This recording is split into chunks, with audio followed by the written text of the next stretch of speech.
मेरा सोने वाला है, सवेरा ढूंढने वाले, सवेरा होने वाला है, सवेरा होने वाला है।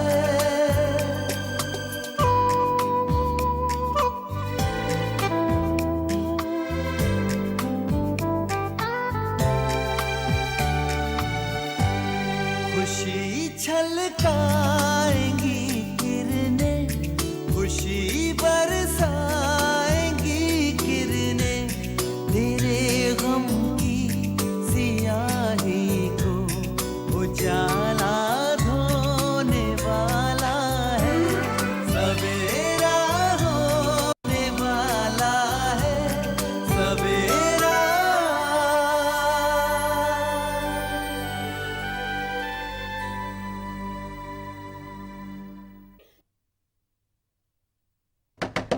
शगुफ्ता, दरवाजा खोलो शगुफ्ता।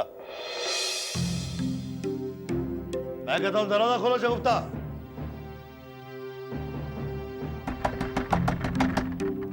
शगुफ्ता दरवाजा खोलो। मैं कहता हूं दरवाजा खोलो वरना अच्छा नहीं होगा। हटिए। इंस्पेक्टर साहब, आप जबरदस्ती कुछ भी नहीं कर सकते। आप यहाँ दोबारा क्यों आए? इतनी जल्दी आपको सर्च वारंट मिल गया, मगर लेडी कांस्टेबल आप साथ नहीं ले आए। नाउ लिसन यू, बकवास बंद करो। अब मुझे अंदर जाने दो, समझ गए आप?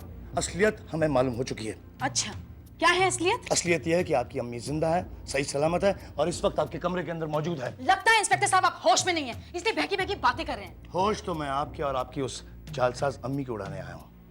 इंश्योरेंस का रुपया हासिल करने के लिए आप दोनों ने ये साजिश रची है, करेक्ट? अब आपका राज खुल चुका है। इंस्पेक्टर साहब, क्या बकवास कर रहे हैं आप? ना तो मेरी अम्मी जिंदा है और ना ही इस वक्त इस घर में मेरे अलावा कोई और मौजूद है। और वैसे भी जबरदस्ती आप इस मेरे घर की तलाशी नहीं ले सकते। देखिए शगुफ्ता जी, मैं कुछ भी कर सकता हूँ और आप मुझे नहीं रोक सकती, समझ गई? इंस्पेक्टर, ये लोग बाहर आपकी तलाश कर रहे थे, लिहाजा मैं इन्हें अंदर लेकर आ गया। और अच्छा किया आपने डॉक्टर साहब। लेडी कांस्टेबल पाटिल, आइए आप यहाँ।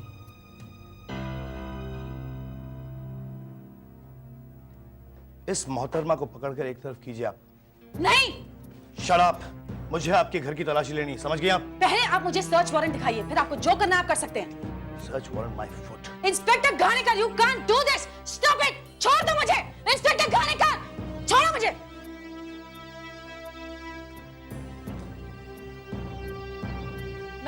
मैंने कहा था ना आपसे, 100 दफा कहा था ना कि मेरे अलावा इस घर में और कोई नहीं है, मगर आपने मेरी एक नहीं सुनी। हो गई तसल्ली? मिल गया सुकून? अब आप मुझे बताइए इंस्पेक्टर गानेकर कि मेरे घर की जबरदस्ती तलाशी लेकर आपको क्या हासिल हुआ? क्या हासिल हुआ आपको? फिलहाल तो कुछ नहीं, पर I'll get you। चलो शर्मा, चलो कांस्टेबल।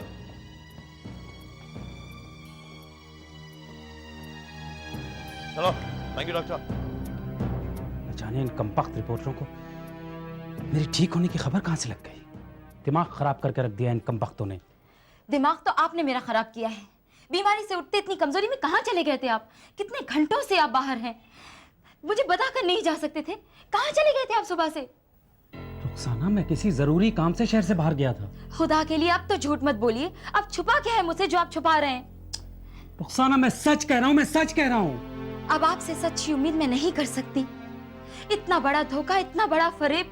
आखिर बीवी हूं मैं आपकी, कोई बांधी नहीं जो घर के किसी कोने में बांधकर मुझे छोड़ दिया। बराबर का हक बनता है मेरा आप पर, मगर अफसोस कितनी नीच और गिरी हुई हरकत की है आपने।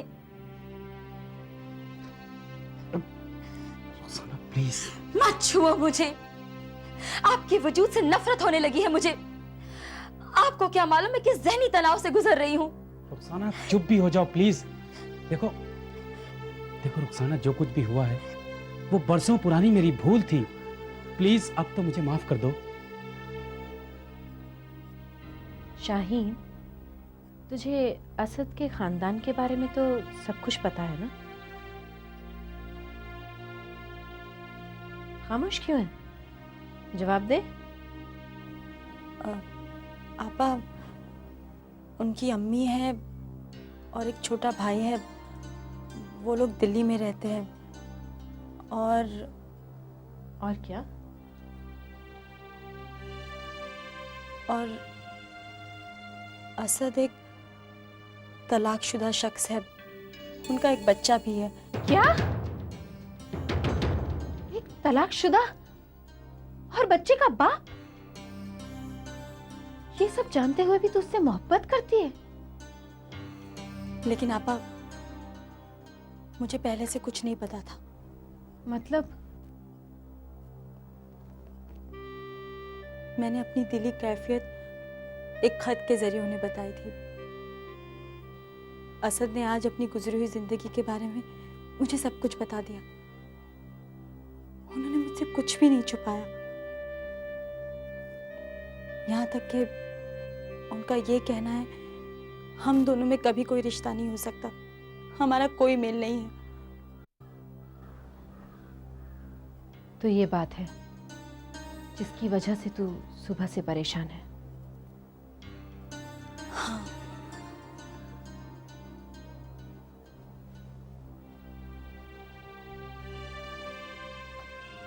देख शाहीन, सब कुछ जान लेने के बाद तुझे नहीं लगता कि आना चाहिए? अब हमें दोबारा इस बारे में कोई बात नहीं करनी चाहिए। आपा, सब कुछ जानने के बाद भी मैं असद से मोहब्बत करती हूँ और मैं सिर्फ उनसे शादी करूंगी। तेरा दिमाग तो नहीं खराब हो? आप मुझे एक बात बताइए, कोई किसी से मोहब्बत है तो क्या उसका आगे देखकर उसके सारे पहलू पर नजर कर करता है? नहीं आपा, नहीं, ये तो खुदगर्जी है।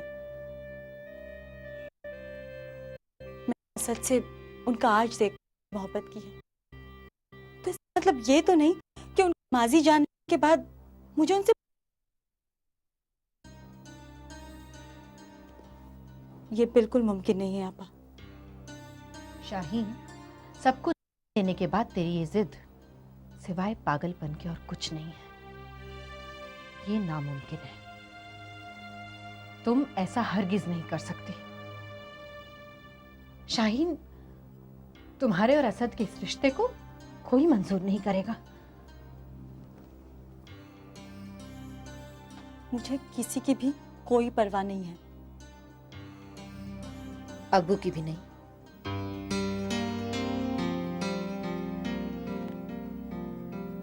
जरा सोच शाहीन, जब अब्बू को ये सब पता चलेगा तो उन पर क्या गुजरेगी। ये सब बातें तो तू उनसे करना भी मत, वरना उनका तो सदमे से बुरा हाल हो जाएगा। देख मेरी बहन, अपने जहन से इस ख्याल को निकाल दे हमेशा के लिए। असद को भूल जा, भूल जा असद को।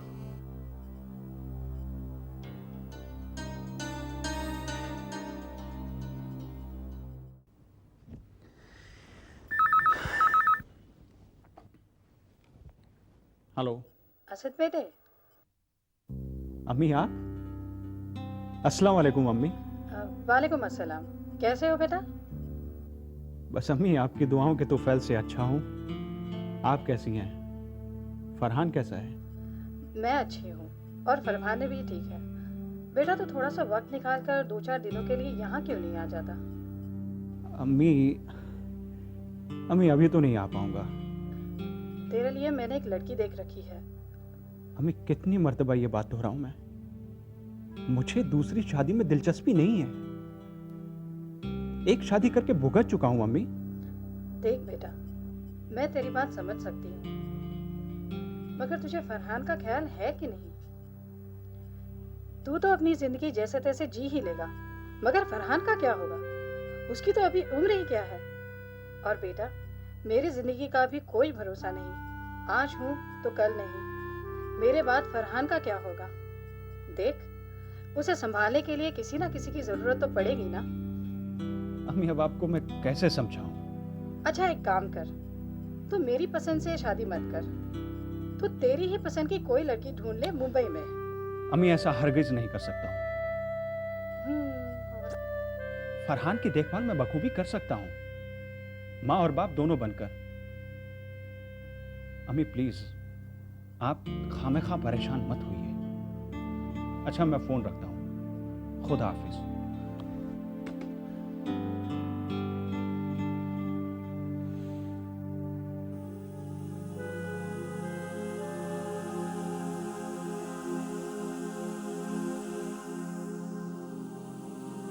डॉक्टर ने एक और रास्ता बताया है।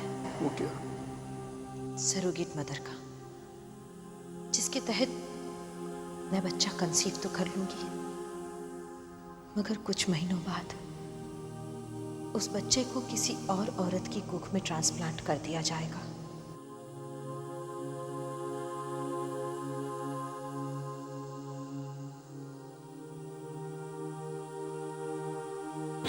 मैं समझती हूँ कि अब आपको दूसरा निकाह कर लेना चाहिए। शबाना, तुम ये क्या बचकानी बातें कर रही हो? ये कोई बचकानी बात नहीं है हामिद। मैं अपनी खुशी से आपको इस बात की इजाजत दे रही हूँ। औलाद की खातिर मैं न सिर्फ आपको दूसरी शादी करने की इजाजत देती हूँ, बल्कि ये वादा भी करती हूँ कि मैं उसे हंसते हंसते कबूल कर लूंगी।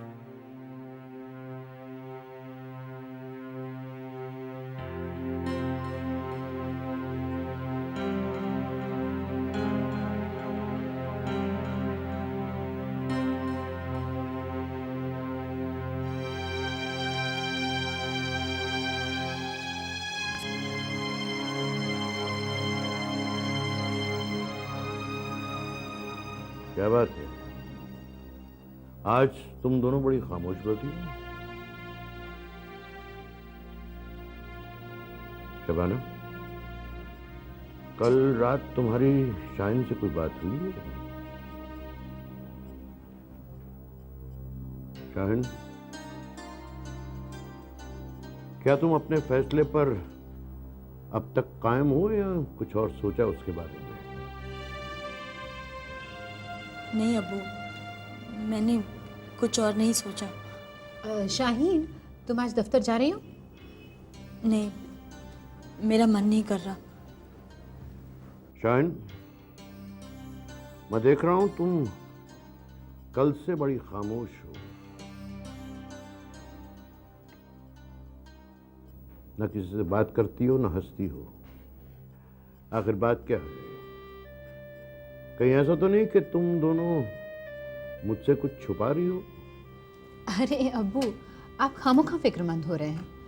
आज अगर शाहीन का मन नहीं है बात करने का या बोलने का तो नहीं है, थोड़ी देर में खुद ब खुद नॉर्मल हो जाएगी। आप बिल्कुल बेफिक्र रहिए।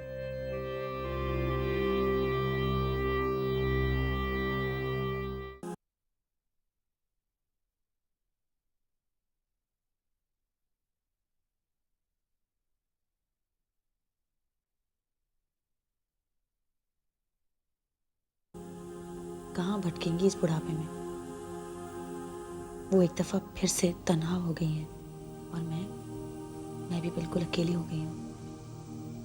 अम्मी का कभी मुझसे बात करने का मन करे तो वो फोन भी नहीं कर सकती। पुलिस हमारा फोन टैप कर रही हूँ, पता नहीं वो इस वक्त कहाँ होंगी।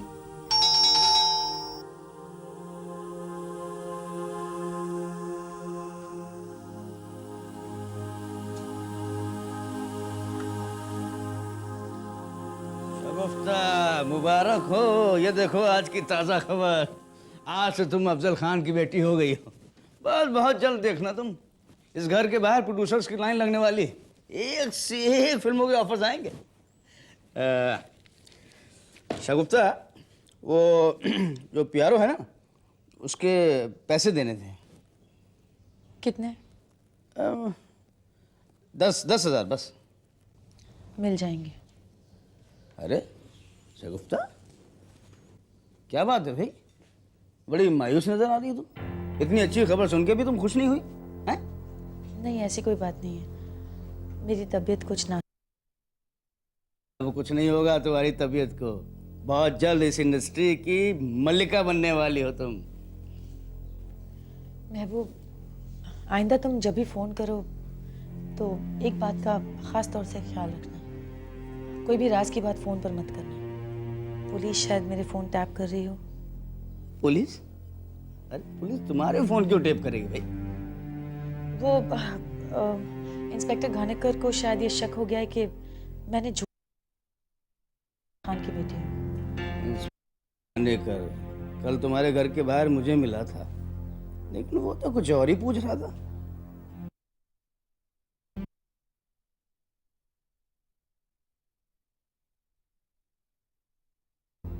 वो पूछ रहा था कि तुम्हारे साथ इस घर में और कौन कौन रहता है। वो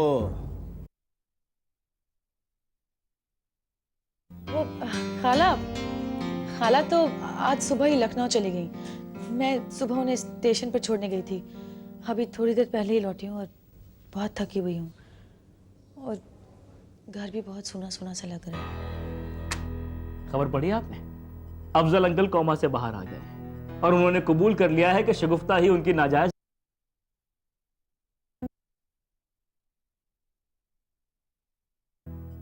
मैंने तो ख्वाब में भी नहीं सोचा था कि अफजल भाई ऐसे इंसान होंगे।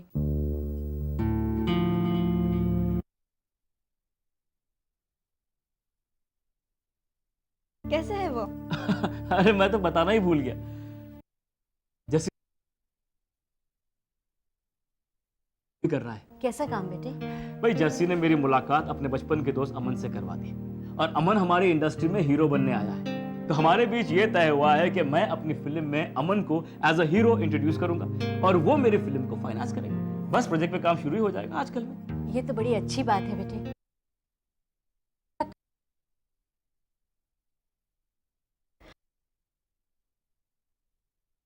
और कामयाब प्रोड्यूसर बने अब्बू की तरह।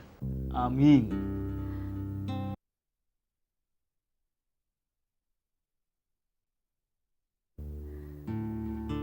कल सारा की मुलाकात समझ से हुई थी। वो कह रहा था शादी बहुत जल्द हो जाएगी और उसके बाद वो अपनी और सारा की बात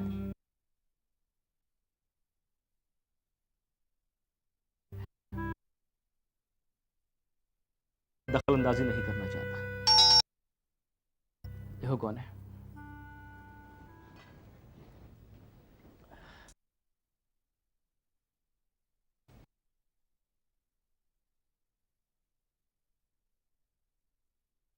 जैसे तू आजा, बैठ बैठ बैठ बैठ।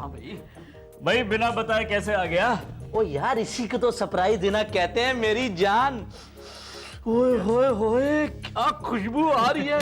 पता है अम्मी जान, बस यही बड़ी बड़ी वजह है खाने का जायका नहीं भुला पाया और आज देखो स्वाद लेने आ भी गया।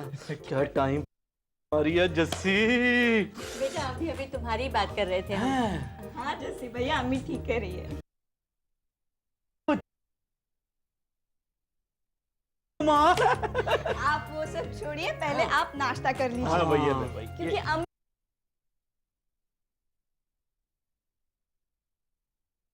चल बेटा जस्सी शुरू हो जा फटाफट। पता नहीं फिर कब नसीब हो गया।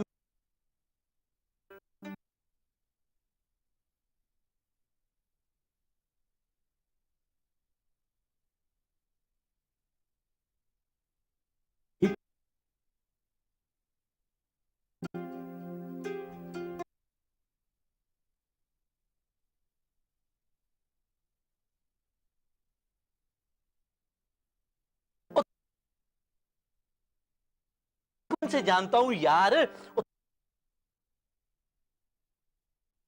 नहीं होएगी और ये हमारी जुबान है, जो कह देता सो कह देता।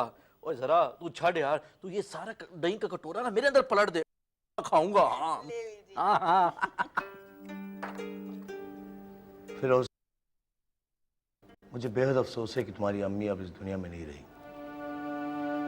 मुझे पूरा यकीन हो गया है कि वो लाश जूनियर आर्टिस्ट अम्मी की नहीं बल्कि तुम्हारी अम्मी की ही थी। हुजूर, मुझे तो उसी दिन शक हो गया था कि अब जिंदा नहीं रही जब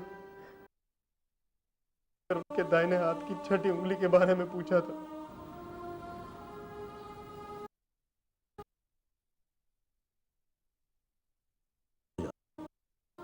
देखो